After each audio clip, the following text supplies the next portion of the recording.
If there's one video that I receive most questions on, it's the video about how I make my own homemade air dry clay glaze at home. From how much water do you need to what type of glue is the best. I have pretty much read them all and received them all, and I thought now is the time to address the most frequently asked questions so you know how to create your own do-it-yourself air dry clay glaze at home. Let's get started. You will definitely need some type of liquid glue that dries transparently, and I will show you how to test your glue at home if it has the criteria. Second, the most affordable ingredient, you will need water, just plain old tap water.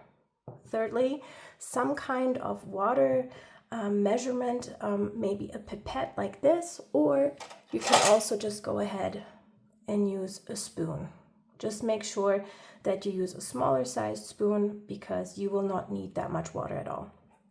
And finally, you will need something to apply your glaze with. I have some synthetic fiber bristle brushes. Oh my gosh, it's hard, so hard to say. Okay, so I have these different types of brushes.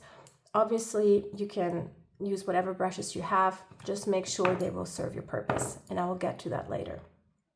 And then finally, you will need some type of container. I have an old recycled plastic container here. You can take a small bowl, anything that you don't mind throwing away, because once the glaze sets, it gets hard, really hard to remove. Let me show you how hard. This is one of my acrylic plates on which I tested glaze. And I know it's filthy, but if you can see here, this is how hard the glaze sets. It's basically plastic now. So you shouldn't mind throwing the container away in which you will mix your glaze. Let's get started. First up, you need to test your glue first before you run out and buy any new, because chances are that you already have what you need at home.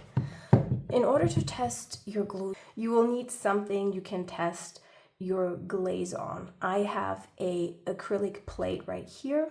You could also go ahead and use a document pouch like this, anything that will allow you to have a closer look. If you don't have any of these, just use some old and dried scrap clay like I have right here. This is just some resin clay I dyed. Anything before you put it on your final piece. So you don't want to ruin an artwork like this by just putting something on you don't know how it's going to look like. Okay, so testing your glue. You take the glue you have, and this one is a German clear drying regular craft glue. I think Uhu is synonymous with Elmer's glue in the States. Just make sure it says it needs to dry transparently, and it's also water-based, I think. This is the craft glue. And then we have wood glue. Personally, I prefer wood glue over craft glue. I just feel like it dries down faster and it's harder and also smoother. So as you can see, there's already a difference in consistency, and we will see how it behaves with the water. This is much smoother, and this is chunkier and not as homogeneous as I would like it to be. So test your glue first. Next up, we need to discuss what you actually want to glaze. And this is a very important question, and I want you to think about it first before you jump ahead and glaze or create a glaze for anything at all, because depending on what you want to glaze, the amount of water and glue ratio will change. So let me give you a quick example. This is a little tart that I glazed, and I wanted the glaze to be on the thicker side, meaning I didn't want it to spread out entirely and droop down too much. So here I needed something more like the consistency of honey. For this glaze, as you can see, I very much wanted something that droops down a lot to create this pattern and also the pooling. So here I deliberately chose way more water than in this example. And lastly, I have this little dude, which is super shiny.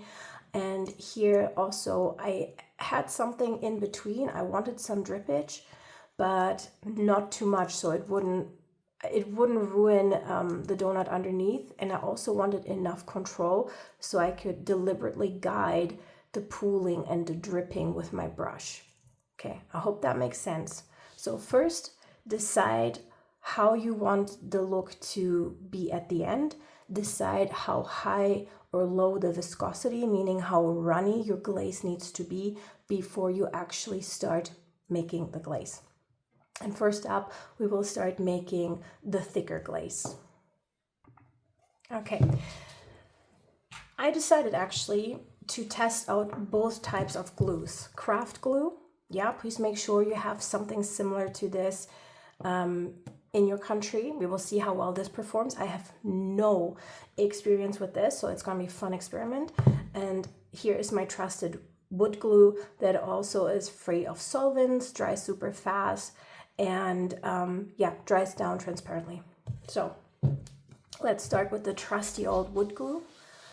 I'm going in and I'm starting with a small dollop like this, okay? And obviously the size will depend on your project. If you have a really big project, or relatively big like this cookie, or a very small one like this piece of scrap clay, there will be a difference how much glue you will need. And please also note that you have to make this glaze fresh. Theoretically, yes, you could just go ahead, put a lid on it and call it the day and hope that it lasts you for next time, but I would not recommend it because chances are that the water will evaporate and you will end up with an unpredictable consistency, which is not what you want, right? And also you just use as much amount as you need to. You're not wasting anything. So I'm using my pipette. You can also go ahead and use maybe like a small espresso spoon-sized scoop, but I want to try out my new pipettes that I recently bought. So I'm going in with just a few drops, maybe like 2 or 3. I always advise to go in with as little as possible so you don't end up ruining the consistency you're going for. And then you just take a tool for mixing. You can take the spoon, or you can take a silicone tipped tool, or a toothpick wouldn't be so efficient, I don't think. No. We have also introduced an awful lot of bubbles in here, which is annoying, so we need to pop them. You can also do that with the spoon or later with the brush. Make sure to wipe off the excess and clean all your tools when you're done, because I promise you this will stick to anything. Okay, so let's check for the consistency. Taking my brush, and this is the drip test. Depending on how quickly it drips, or if it drips at all, you will see how viscous it is. So now I see it's obviously saturating the bristles, but it's not dripping super fast. So I feel like this would be a good consistency to emulate maybe honey or like a thick sugar glaze. So let's try this out. I'm gonna test it on this piece of resin clay. Resin clay is significantly different than foam clay. Foam clay is much more porous. It doesn't dry down hard.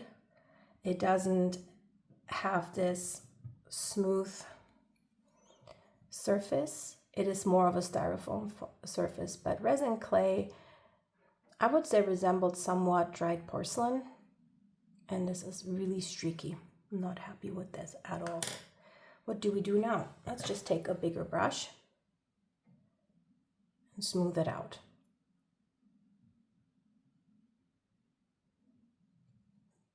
Obviously, if your application is streaky and uneven while you apply it wet, then it's gonna dry down that way.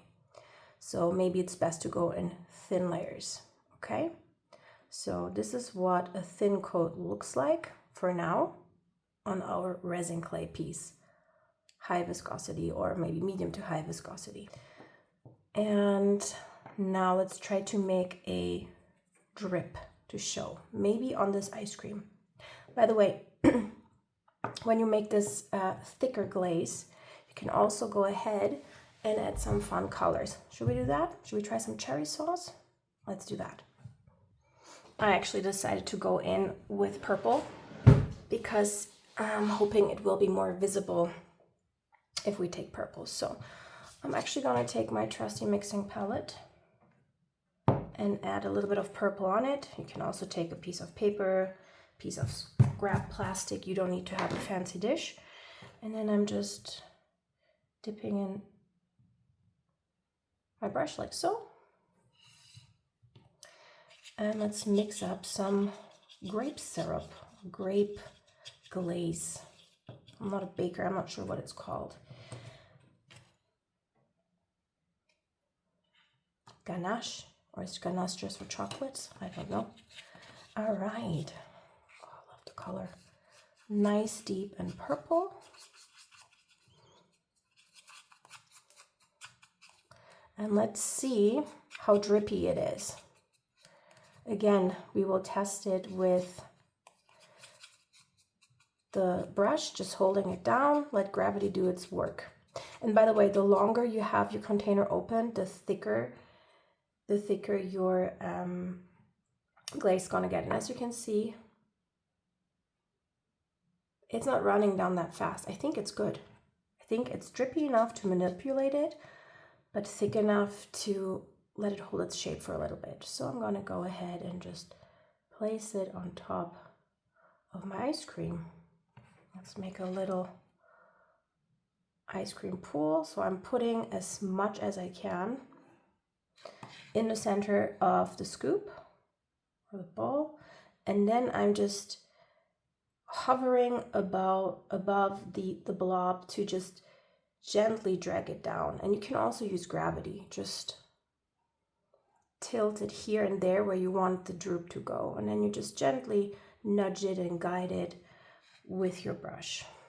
So I will speed up the process for you in post-production, so you don't have to watch me work because you came here for the glaze, didn't you? But I want to show you the result, so stay tuned.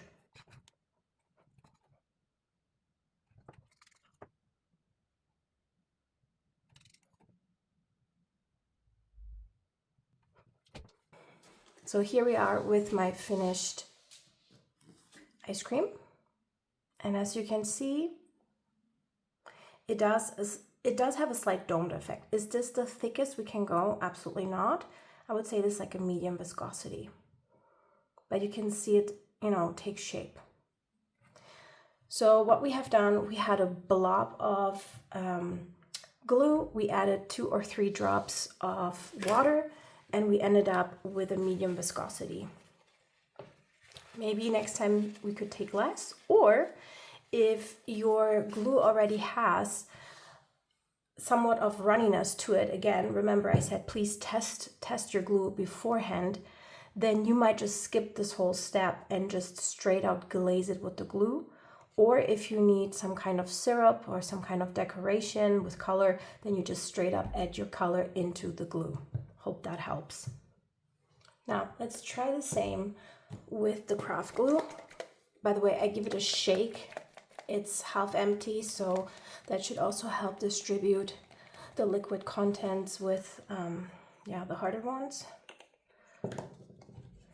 I am not sure if this is gonna be good. I'm gonna be honest here, this is our experiment, so you can totally skip this step if you're not into experiments, because I truly don't know the outcome. You will learn as much as I will. Okay, this looks already, I don't know if you can see, but this is already super drippy. Okay, let's just give it 1 drop because it is not homogeneous. It looks a bit like cottage cheese, doesn't it? Okay. Listen, I wish I could give a bulletproof recipe, and this is not it. This is just my advice and my experience, because everybody has access to different type of brands and products. So yeah, obviously if you also bought Ponal, but this is a German brand, I think. Yeah, looks German to me. Henkel. If you had Ponal in your country and I knew everybody had access to it, then obviously it would be easy. I could just say, you know, take a pea-sized amount of glue and add 1 drop of water and voila, you have medium viscosity. But unfortunately, that's not the reality and I wouldn't serve you. So yeah, okay.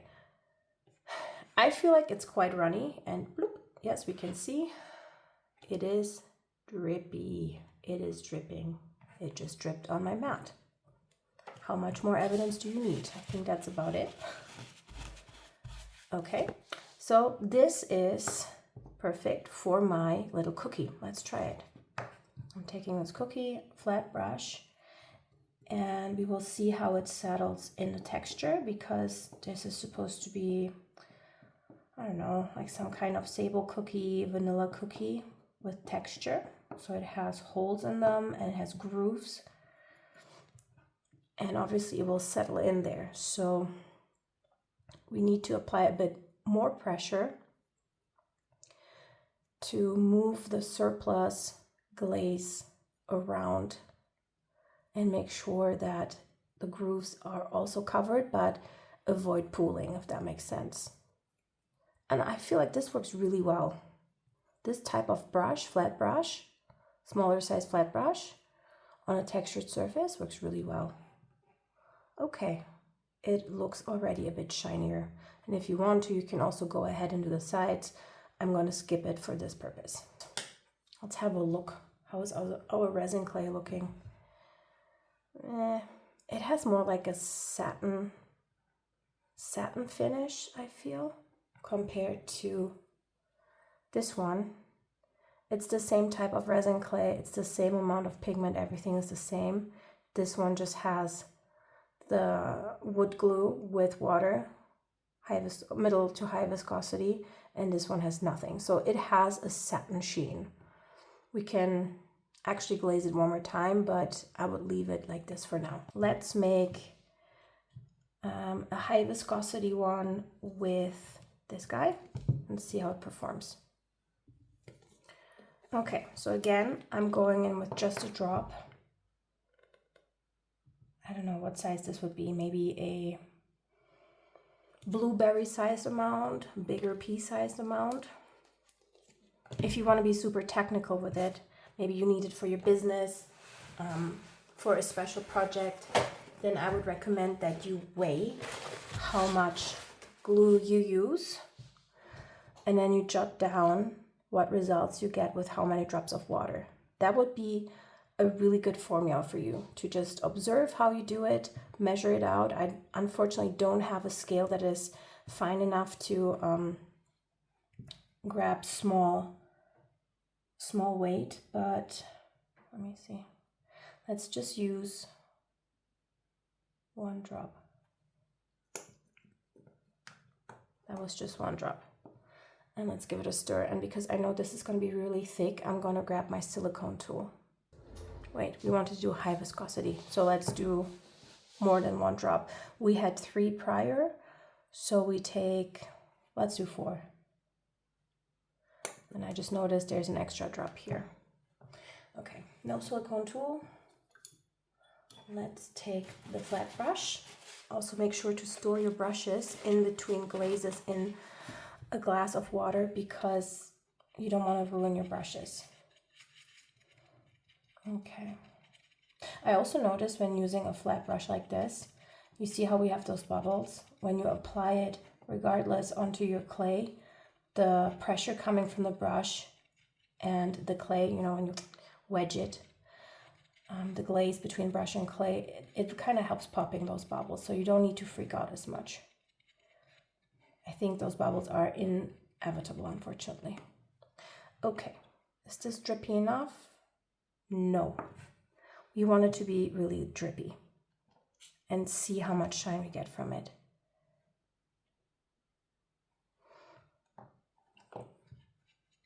So you have to think of the water as a vehicle. It's like a car, and the passenger is your glue. So the water helps the glue spread to different locations. The only question is, will there be enough of the acrylic or the agent that makes the varnish shine? Will there be enough left to make it actually spread and shine enough? Let's take resin clay. Actually, I made a whole comparison video about which air dry clay glaze or varnish is best on foam clay. So if you haven't seen that video, check it out. It's quite lengthy, but I go through a lot of different glosses and varnishes and sealants to give you a better understanding what really works with foam clay, because foam clay, like I said, is very porous and it's hard to make light reflect off a porous surface, and that's why they appear dull. It's always easier to make a smooth surface like resin clay and shine than something like foam clay, for example, or marshmallow clay that we have in our shop.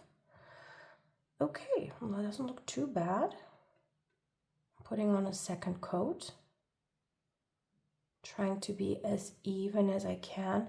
I find it harder to be even with smaller pieces, and I'm slightly changing the direction, and now I'm applying less pressure because I don't want to disturb the layer underneath. And I feel like, look, it already reflects nicely. Let's see how it dries. And how about we use the remnants of this high viscosity one? No, not high viscosity. I cannot talk today. This runny one. Let's just say this runny one. I managed to confuse myself. Over a piece of foam clay. This is just regular foam clay that was pre-colored, and I'm just using it here. And this one also has little holes in it, cookie holes. What are they called? I don't even know.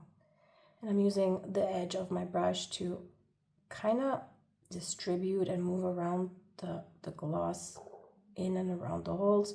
Now I'm deciding to give it a final wipe off the excess and just move it around in long flat motions. I don't feel too good about it. I remember from my actual original video where I tried out the clay glaze for the first time that the results on foam clay I wasn't too happy with. I feel like it's probably working best as a glaze, like here with this guy to color. I have evidence that it works, remember, but yeah, solo, I don't know. We'll see. How about we try a super gloopy one to demonstrate? So we go in with the wood glue. Oh man, that texture is so good.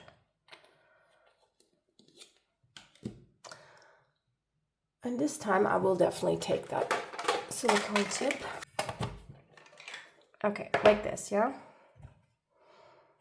You can already see it's so gloopy. So let's do the following. Let's see how the gloopy one dries down. This ugly piece of cake that I made. Let's pretend it's icing, transparent icing. And we're just gonna gloop it on. See, it's so thick, it's almost like true icing, but obviously it shouldn't dry down white because we didn't add any pigment to it. It's transparent by nature. So we just want to add it like so. And then if you want to, we could actually use the remnants of this glaze with some of the purple color and see how it performs. Like on top, maybe as decoration. Should we try that? Let's try it. We're adventurous today. Oh, and actually, this is something I observed. Acrylic paint has also some kind of plastic or plasticizer, something in them that makes them naturally glossy. I think wash paint is more matte than regular acrylic paint. So if you have regular acrylic paint, that should actually give it an extra glossy oomph. Ooh, and this is getting even thicker. Look at this, it's like buttercream. Cool. But we want to make it a bit runnier. So I'm adding a little bit more wood glue. Yeah, it's really about testing. It's really about testing. So the goal of this video is to give you enough information so you can have a starting point with your tests. Okay, it's too gloopy. I'm gonna add one tiny drop of water. Oh, please don't ruin this. Funny how one drop changes everything.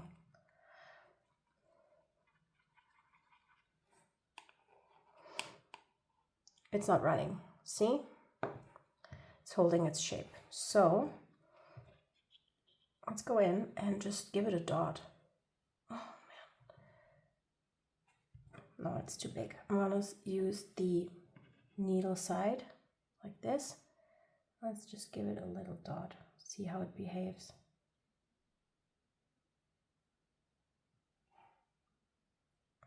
And it's like a little peak. Hope you can see that. Let's add some more. Yeah. So unfortunately, like with many things in life, this is a little bit of experience, a little bit of trial and error. It's a little bit of product knowledge. And I'm just hoping to facilitate you a better start, because as much as I would love to, in this regard, I cannot give you a foolproof recipe. That would be a lie. And why would I do that? Okay, let me finish this. And then we will let everything dry and have a look.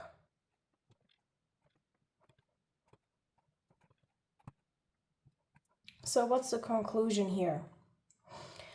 I would say the conclusion here is that the maximum you can achieve with homemade air dry clay glaze. Oh, that's such a hard word to say.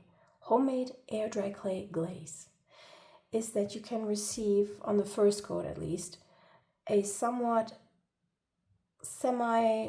semi-glossy satiny sheen, like you can see hopefully on this cookie. Or better yet, here we have our resin clay samples. This one, I think this one was made with more water. This was the medium viscosity one, I think. And it has definitely the advantage that you don't see those bristle lines.